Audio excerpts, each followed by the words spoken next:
May the new year 2022 bring more happiness, success, love and blessing in your life. नव वर्ष 2022 आपके जीवन में अधिक खुशियां, सफलता, प्रेम और आशीर्वाद लेकर आए। जय हिंद दोस्तों। आज 1 जनवरी है, वर्ष का पहला दिन। नया वर्ष की भांति हम लोग इसे पर्व की तरह मनाते हैं और शायद आप भी अलग अलग पार्टियों में जाने का तैयारी कर रहे होंगे। लेकिन उससे पहले एक जानकारी बहुत जरूरी है। क्या आपको पता है कि 1 जनवरी को ही नव वर्ष की भांति क्यों मनाई जाती है? क्या आपको पता है कि 1 जनवरी को नया साल मनाने का दौर कब शुरू हुआ, क्यों शुरू हुआ, कैसे शुरू हुआ? चलिए जानते हैं आज। सबसे पहली शुरुआत जो हुई थी 1 जनवरी को नया वर्ष के रूप में, पहली शुरुआत जूलियन सीजर नामक एक रोमन शासक ने किया था। जूलियन सीजर नामक रोमन शासक ने कब? 45 ईसा पूर्व में, लगभग 45 ईसा पूर्व, उसको बीसी लिखते हैं इंग्लिश में। ये जूलियन सीजर जो थे वो जूलियन कैलेंडर को ये शुरुआत किए थे, बनाए थे और उनके अनुसार 1 जनवरी को वर्ष का पहला दिन घोषित किया था इन्होंने। लेकिन बाद में रोमन साम्राज्य का विघटन हो गया। धीरे धीरे विघटन जब हो गया, पतन हो गया इसका, तो फिर से 16वीं सदी में, कब? 16 यानी 1582 ईस्वी का बात है, ये एडी का 1582। 16वीं सदी में पोप ग्रेगरी 13वां ने एक नया कैलेंडर, ग्रेगोरियन नामक कैलेंडर को जारी किया और उसके तहत फिर से वही 1 जनवरी को ही नव वर्ष घोषित किया, नया वर्ष का पहला दिन घोषित किया और तब से मनाया जा रहा है 1 जनवरी। खैर, इसके पीछे का पूरा इतिहास हम लोग जानते हैं ताकि संपूर्ण जानकारी आपको मिल पाए कि किस किस तरह से ये घटना हुआ और कैसे कैसे 1 जनवरी को नया वर्ष घोषित किया गया। चलिए देखते हैं। सबसे पहले अगर हम माने तो रोमन साम्राज्य में कैलेंडरों का दौर था। रोमन साम्राज्य में प्राचीन काल से ही मतलब कैलेंडर चल रहे थे, वहाँ कैलेंडर बनते थे। तो प्राचीन कैलेंडर में क्या था वहाँ पे रोमन में, कि प्राचीन कैलेंडर में मार्च महीने को वर्ष का पहला माह मतलब रखा गया था। पहला महीना मार्च होता था। मार्च जिसे मार्स से मतलब उसका उत्पत्ति हुआ था, मार्च नाम का। मार्स का मतलब तो एक्चुअली आप लोग जानते होंगे, इंग्लिश में मार्स, जिसका अर्थ होता है मंगल ग्रह। लेकिन वहां पे क्या था, रोमन साम्राज्य में एक रोमन देवता का नाम मार्स था, जो युद्ध के देवता माने जाते थे। उन्हीं के नाम पर मार्च महीना था, जो वर्ष का पहला माह माना जाता था। लेकिन बाद में क्या हुआ कि जनवरी को बनाया गया वर्ष का पहला माह। कैसे हुआ शुरुआत? देखिए, ये 7वीं सदी ईसा पूर्व का बात है। 7वीं सदी ईसा पूर्व आप लोग जानते हुए ईस्वी से पहले का बात, 700 लगभग 600 साल पहले का बात, 0 ईस्वी से 600 साल पहले का बात है। तब मार्च से वर्ष का पहला महीना जनवरी को रखा गया था। किसने रखा? नुमा पोपिलुस, ये भी रोमन राजा थे, एक रोम का ही राजा थे, नुमा पोपिलुस। इन्होंने मार्च से बदलकर वर्ष का पहला महीना जनवरी को रख दिया। कोई दिक्कत? अब उस समय क्या था, देखिए जनवरी को रख दिया, यहाँ लिखे हैं फर्स्ट मंथ जनवरी को। जनवरी किस नाम से रखा गया? तो जनवरी जेनुस देवता के नाम पर रखा गया, जनवरी नाम महीना का। जेनुस देवता कौन थे? तो वहां पे रोम में एक जेनुस देवता थे, जिन्हें शुरुआत का देवता माना जाता था। किसी भी चीज को शुरू करने का देवता जेनुस देवता को माना जाता था। इसलिए नुमा पोपिलुस नामक रोमन राजा ने जनवरी को ही वर्ष का पहला महीना घोषित किया, रख दिया। और उस समय एक चीज और याद रखिएगा कि उस समय प्राचीन काल में 10 महीने में 1 साल होता था। मतलब इस तरह से उन्होंने कैलेंडर बनाया था। रोमन कैलेंडरों में प्राचीन काल में 10 महीने का वर्ष होता था, यानी एक वर्ष में 310 दिन होते थे। 310 दिन याद रखिएगा, 10 महीना 310 दिन, और सप्ताह में 8 दिन होते थे उस दौर पर। चलिए कोई दिक्कत नहीं। तो आप यहाँ पे जान गए कि नुमा पोपिलुस ने मार्च से जनवरी को वर्ष का पहला महीना बनाया। उसके बाद आगे देखिए, अब देखेंगे कि प्राचीन काल में ही 1 जनवरी से वर्ष का शुरुआत कैसे किया गया। तो ये हुआ था 45 ईसा पूर्व में। 45 ईसा पूर्व में किसने किया था? जूलियन सीजर नामक एक रोमन शासक था। उन्होंने एक जूलियन कैलेंडर जारी किया था। यहां लिख देते हैं हम Julian calendar. Julian calendar, Julian calendar जारी किया।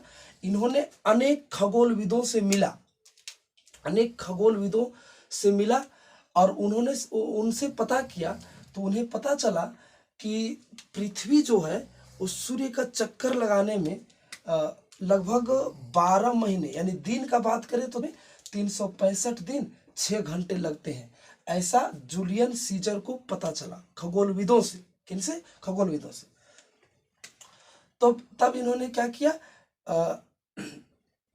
उस समय इन्होंने क्या किया कि 1 जनवरी को इन्होंने घोषित कर दिया कि 1 जनवरी वर्ष का पहला दिन होगा। पहला मतलब वर्ष का शुरुआत किया जाएगा 1 जनवरी से। तो इसी को वास्तविक शुरुआत माना जाता है। हालांकि जनवरी माह का शुरुआत नुमा पोपिलुस ने पहले ही कर दिया था कि जनवरी वर्ष का पहला महीना होगा, लेकिन 1 जनवरी को नया साल का शुरुआत ये आधिकारिक तौर पर घोषित नहीं हुआ था। और ये बाद में हुआ कब? 45 ईसा पूर्व में जूलियन सीजर ने ये घोषित किया कि 1 जनवरी को ही नया वर्ष का शुरुआत होगा। अब हुआ क्या, देखिए यहाँ पे जूलियन कैलेंडर के अनुसार 12 महीना में 1 साल और 365 दिन और 6 घंटा में 1 साल होता था। अब इसमें क्या किया कि यहीं से लीप वर्ष का जो कॉन्सेप्ट है वो आया। लीप वर्ष का है कि 1 साल में 365 दिन, ठीक है, लेकिन ये 6 घंटा जो है वो एक्स्ट्रा हो जाता था। तो 6 घंटा, तो 4 साल में क्या किया कि 4 साल बाद क्या होगा, 6 घंटा जोड़िए तो 4 साल, तो 6 चौका 24 घंटा, 24 घंटा में 1 दिन, यानी कि हर 4 साल में 1 दिन एक्स्ट्रा बढ़ जाएगा। 365 से क्या हो जाएगा 366। इसीलिए लीप वर्ष यानी 4 साल बाद क्या होता है, 365 के बाद 366 दिन आता है हर 4 साल बाद। तो यहाँ पे यही कॉन्सेप्ट आया कि 6 घंटा एक्स्ट्रा था, 6 चौका 24 घंटा, 4 साल में 24 घंटा यानी 1 दिन एक्स्ट्रा होगा। तो फरवरी को जो था, फरवरी को 29 दिन रख दिया गया, मतलब 4 साल के अंतराल में। कैसे के अंतराल में? 4 साल के अंतराल में। चलिए कोई दिक्कत नहीं। यहाँ पे लीप वर्ष कैसे निकाला जाता था, तो लीप वर्ष निकालते थे 4 से काट के। कोई भी वर्ष को डिवाइड कीजिए किससे? 4 से। जो वर्ष डिवाइड हो जाएगा 4 से वो लीप वर्ष कहलाता था। उस समय का बात हम बता रहे हैं। जैसे कोई साल ले लीजिए, मान चलिए कि अगर उस समय का बात करें तो मान चलिए कि अगर 120 ईस्वी का बात है, 120 ईस्वी 4 से कटेगा कि नहीं, तो 4 तिया 12 और यहाँ 0 है तो 0 कट गया, यानी कि ये कट गया तो 120 कैसा वर्ष हो गया?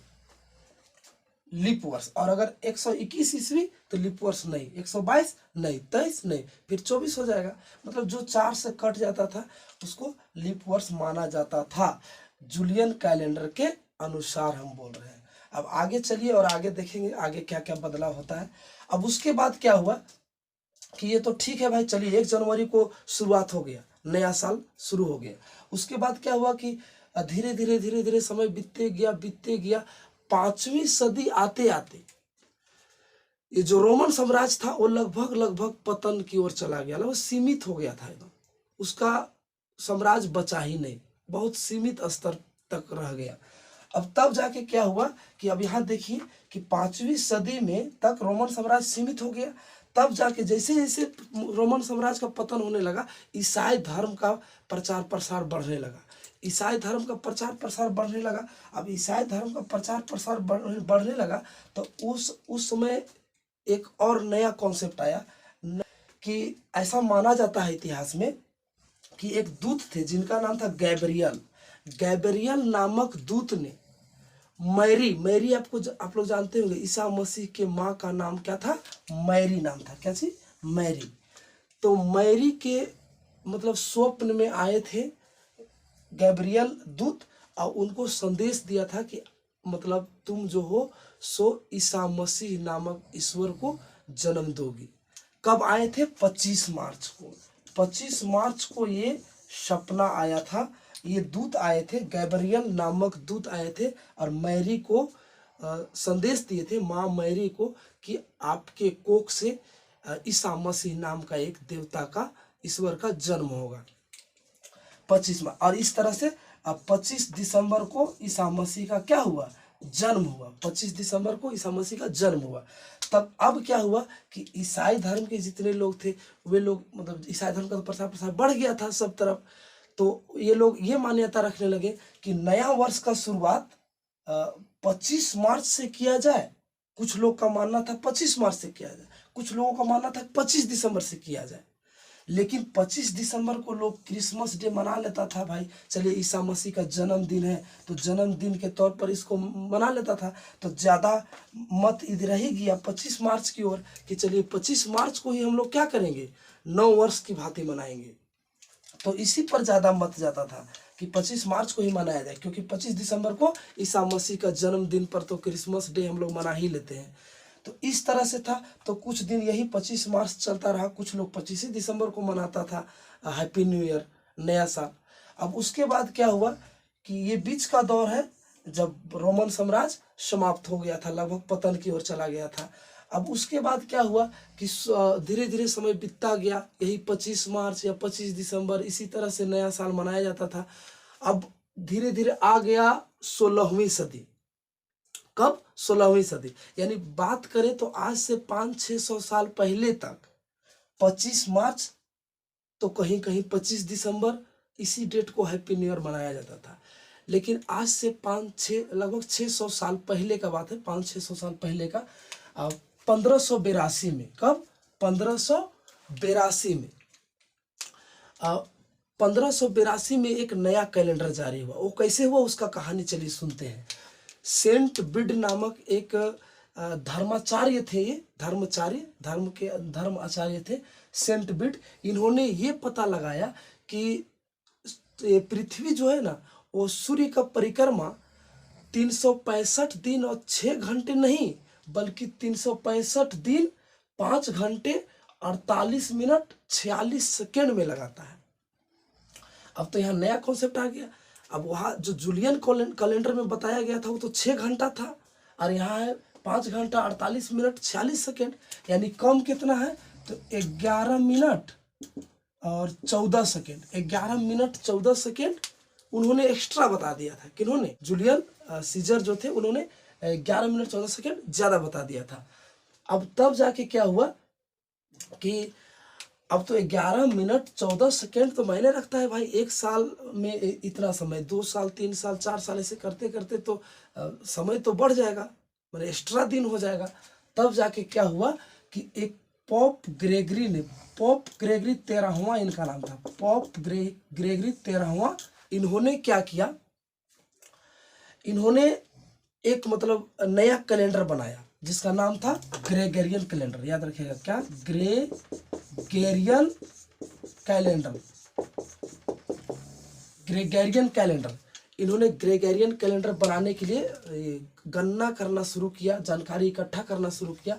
तो ये क्या किए कि 325 ईस्वी को आधार वर्ष बनाए, इसको आधार वर्ष बना लिए। मैंने यहीं से शुरुआत की गणना करने के लिए। 325 ईसा पूर्व को क्यों चुने? क्योंकि इस समय एक नाइस धर्म सम्मेलन हुआ था, उसी को इन्होंने आधार वर्ष मान लिया 325 को।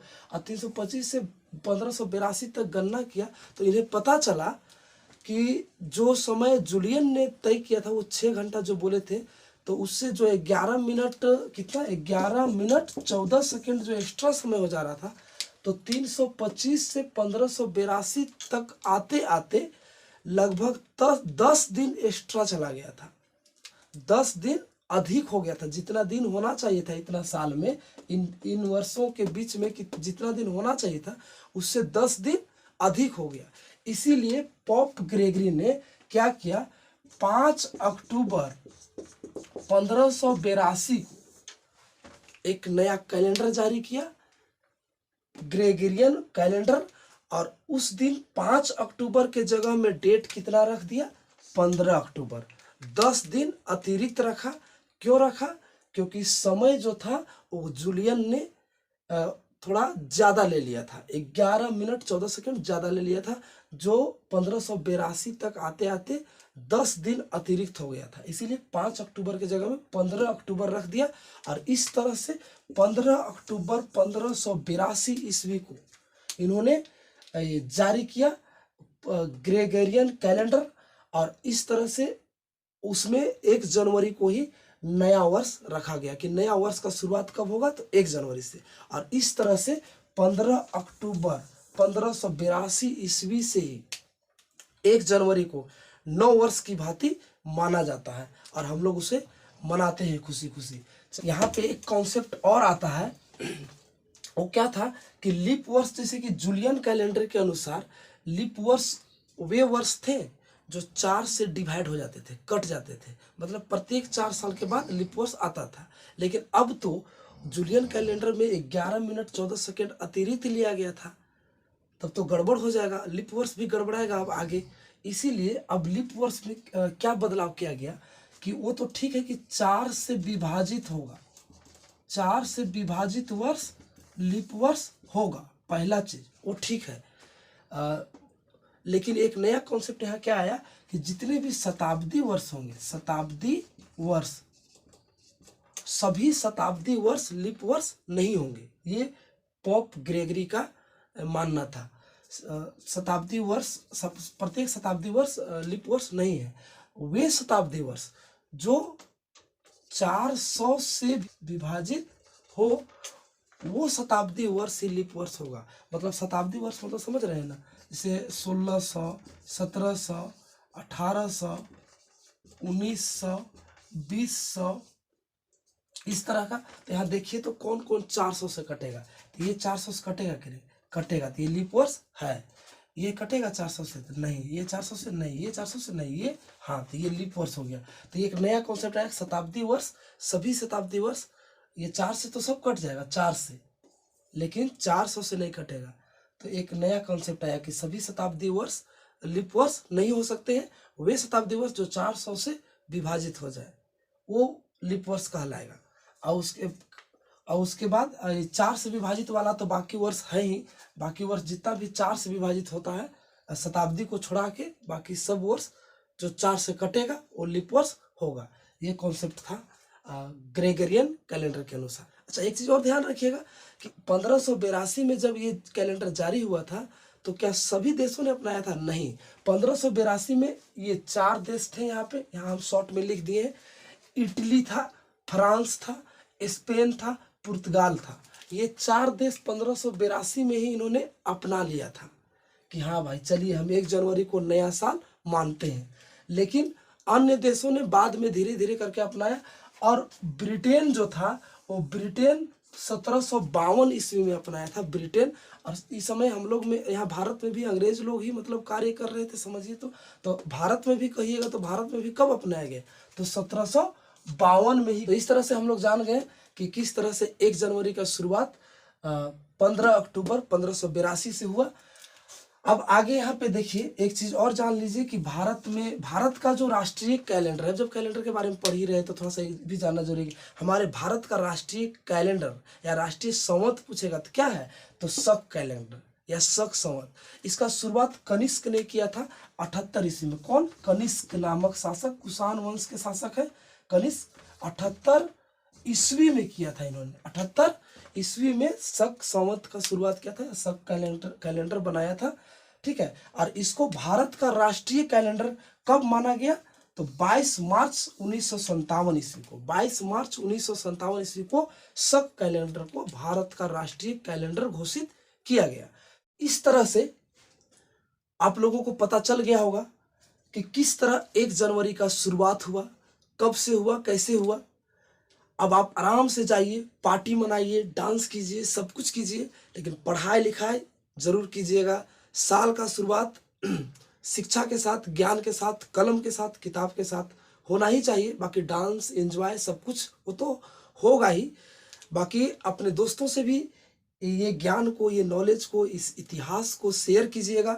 फिर मिलते हैं नेक्स्ट वीडियो में। जय हिंद दोस्तों।